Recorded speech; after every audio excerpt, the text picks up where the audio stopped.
Knox County was really focused on ensuring that every single principal had really clear expectations for what their work is supposed to be and how to do that work really well. The challenge at the beginning of this project was that that expectation wasn't clear on the front end. That in reality, principals were all showing up, we're all working really hard, and the work that they are doing every single day looks very different school to school. Before we began this work, I think what we were realizing was that we had varying understandings of what, the principal role might be. I think sometimes we've done things in silos, and we've had where, we're going to do all the downtown team, and then we're going to do all the principals, and then we're going to do, I think, bringing everybody together and doing this work and ensuring that we were all having that clarity in what we were doing was really critical and important.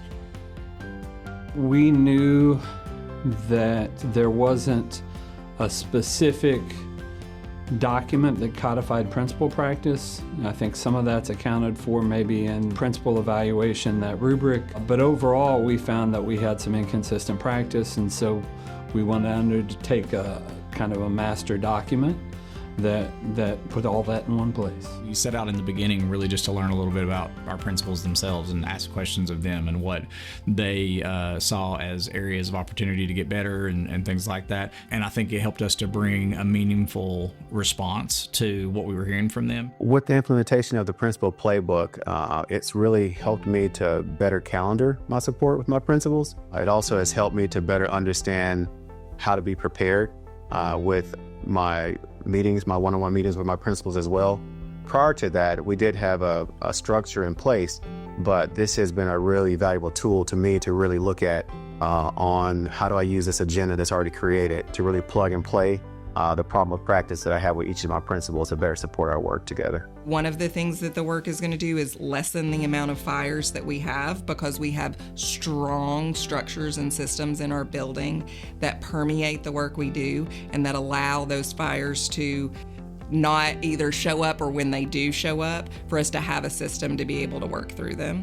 So I think that the first thing it's going to do is be able to allow us to put our focus where our focus needs to be within our schools. The playbook really moves it into action. When we talked to our principals about it originally, we talked about moving from aspirational leadership, right? These are the things we want to be, into operational. And we looked at these plays as, if we say these are the 6 domains of leadership that we're focused on, what do they look like in action?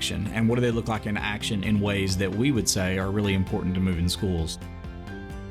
The way that we've sort of organized things and the way that we support each other doesn't allow people to be mediocre. It causes us to really focus on, hey, what are the things that we need to really do? If you're struggling, okay, what are you struggling with? Okay, what supports do we have to bring in to help you so that struggle becomes less? I think the structure gives a consistency of a focus of what we're working on, and they know there's no blind spots when we're walking in to have conversations. I think the clarity comes in how we are presenting this to teachers and the common language that we're using in our PLCs, in our walkthroughs, in our conversations one-on-one with our teachers. And I think it has had a positive impact on our student outcomes. And that's the opportunity to really raise the floor for the experience that all kids are getting, and then to think about, okay, how do we also raise the ceiling for those schools that are already really focused on student outcomes? How do we ensure that those kids are getting an even stronger experience?